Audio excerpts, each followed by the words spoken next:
సంబంధించి కేంద్రం ఒక అధికారిక ప్రకటన విడుదల చేయబోతోంది. స్టీల్ ప్లాంట్ పరిరక్షణ కోసం 11,440 కోట్లతో ఒక ప్యాకేజ్ ను ప్రకటించింది.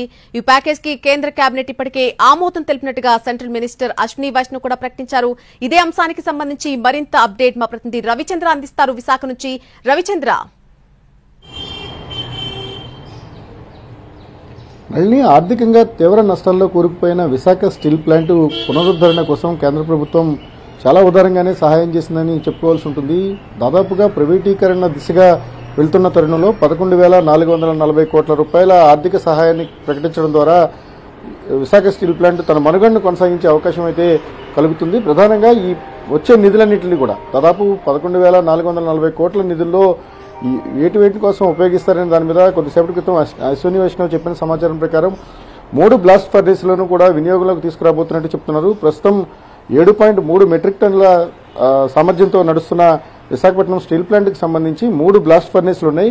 వీటిలో 2 బ్లాస్ట్ ఫర్నేస్లు మాత్రమే ప్రస్తుతం వినియోగంలో ఉన్నాయి. మరో బ్లాస్ట్ ఫర్నేస్ కావేరీ ఇంకా వినియోగంలోకి రాలేదు. దీని కారణంగానే ఓవరాల్గా మొత్తం ఎంప్లాయీస్ అందరూ కూడా కలిసి పనిచేస్తున్నప్పటికీ కూడా రోజు 3 నుంచి 4,000 టన్నులు మించి ఉత్పత్తి చేయలేని పరిస్థితి వస్తుంది. ప్రధానంగా క్యాప్టివ్ మైన్స్ అనేది చాలా ఇబ్బందికరంగా ఉంది. క్యాప్టివ్ మైన్స్ తెచ్చుకోవడానికి కూడా ఎక్కువ డబ్బులు పెట్టాల్సి వస్తుంది. మిగిలిన స్టీల్ ప్లాంట్లతో ప్రైవేట్ రంగంలో ఉన్న స్టీల్ ప్లాంట్లతో పోలిస్తే విశాఖపట్నం స్టీల్ ప్లాంట్ ఒక టన్ను క్యాప్టివ్ మైన్స్ కోసం 5 నుంచి 6,000 రూపాయలను వ్యయం చేయాల్సి వస్తుంది. దీని కారణంగానే ఆర్థికంగా తీవ్రమైన నష్టాలు ఎదురవుతున్నాయి. మరోవైపు సేల్స్ విషయంలో గణనీయంగా అభివృద్ధి సాధిస్తున్నప్పటికీ కూడా క్యాప్టివ్ మైన్స్ లేని కారణంగా తీవ్రమైన నష్టాలు వస్తున్నాయనేది ప్రధానంగా ఉంది.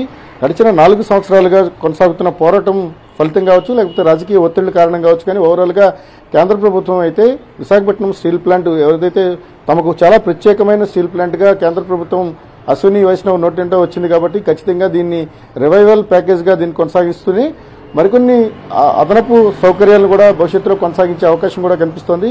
ఓవరాల్గా విశాఖపట్నం స్టీల్ ప్లాంట్ ఏదైతే ప్రైవేటీకరణ కత్తి వేలాడుతూ వచ్చిందో ఇంతకాలం దాని నుంచి కొంత ఉపశమనం లభించినట్టుగానే చెప్పుకోవచ్చు. దాదాపు 11